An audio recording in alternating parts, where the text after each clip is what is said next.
நபி சொன்னாங்க மூமின் அசுத்தம் ஆவதே இல்லைன்னு கை வச்சாங்க. இதுதான் வெளிரங்கமான ஹதீஸுங்க. நானும் சொல்கிறேன். இதை வச்சுக்கிட்டு என்ன சொல்கிறாரு பார்த்தீங்களா, மூமின் அசுத்தம் ஆவதில்லை. அப்புறம் கேட்டாங்க ரசூலுல்லாஹ் ஏன் சொல்கிறீங்கன்னு. நான் குளிப்பாளியாக இருக்கிறேன், நான் ஜுனூபாலியாக இருக்கிறேன், அதாவது மனைவி கூட படுத்து நான் இன்னும் குளிக்கலை அப்படின்னு சொல்கிறார். அப்போ ரசூலுல்லாஹ் மூமின் அசுத்தம் ஆவறதில்லேன்ட்டாங்க.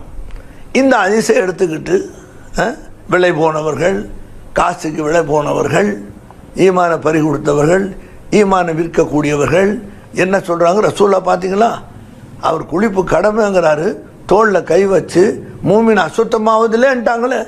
நீங்கள் அப்போ குளிப்பு கடமையாக இருந்தாலும் குர்ஆன் ஓதுங்க. எவ்வளோ பெரிய பச்சை துரோகம். எவ்வளோ நாள் நீ வாழ்ந்துருப்ப இந்த உலகத்தில்? நீ எவ்வளோ நாள் இந்த உலகத்தை இந்த ஒரு நாள் போதான போகிற? எவ்வளோ நாள் இருந்தால் தஜ்ஜால் வர்றவருக்கு நீ வாழ்ந்தான போதான போகிற? அவன் அச்சம் உனக்கு இல்லைல்ல, அவன் பயம் ஒன்றும் இல்லைல்ல, ஏமாற்றி தான் நான் வாழ்கிறேன். என்ன வாழ்ந்துட போகிற?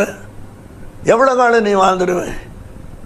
அப்போ நீ அவங்க சொன்னது என்ன, நீ செய்கிறது என்ன அப்படின்னு சொல்லி பார்க்கும்போது அந்த இடத்துல தர்ஜுமா எப்படி ஹதீஸுக்கு ஒத்துக்கூடாது.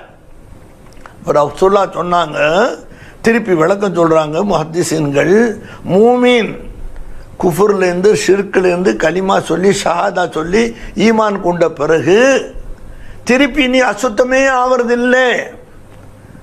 அந்த அசுத்துக்கு போகிறதுன்னா அந்த மாதிரி அசுத்தம், திருப்பி நீ குஃபுரில் ஷிர்க்லேருந்தே அந்த அசுத்தத்தை நீ போக முடியாது அப்படின்ற வார்த்தையை சொன்னதுக்கு குளிப்பு கடமையான அந்த மாதிரி அவர் அசுத்தம் இல்லைன்னு சொன்ன மாதிரி வியாக்கியானம் செஞ்சுட்டாங்க. புரிஞ்சுக்கோங்க என்ன சொல்கிறாங்க. ரசூலுல்லாஹ் தோளில் கை வைக்கிறாங்க, அவர் ஒதுங்குறாரு, காரணம் சுனூபாலிங்கிறாரு, அதை குளிப்பு கடமையானவங்கிறாரு. ரசூலுல்லாஹ் மறுபடியும் தோளில் கை வச்சு மூமின் அசுத்தமாவதில்லைன்ட்டாங்க. இதுதான் ஹதீஸு. அதை எப்படி எடுத்துக்கிட்டாங்க பற்றி ரசூலுல்லாஹ்வே சொல்கிறாங்க மூமின் அசுத்தமாவதில்லைன்னு. நீங்கள் குளிப்பு கடமையானா கூட காலையில் குர்ஆன் ஓதுங்க, நீ என்னாச்சும் பள்ளிவாசலுக்கு போய் ஜுனூப் எதையாவது செய், எது எது தடுக்கப்படுது அத்தனை செய்யுன்னு சொல்கிறார் அந்த அரகுர ஹதீஸில். அரகுர ஆள் அரகுர ஹதீஸ், ஆள் அரகுரங்க, அவர் எல்லாமே அரகுர தானே.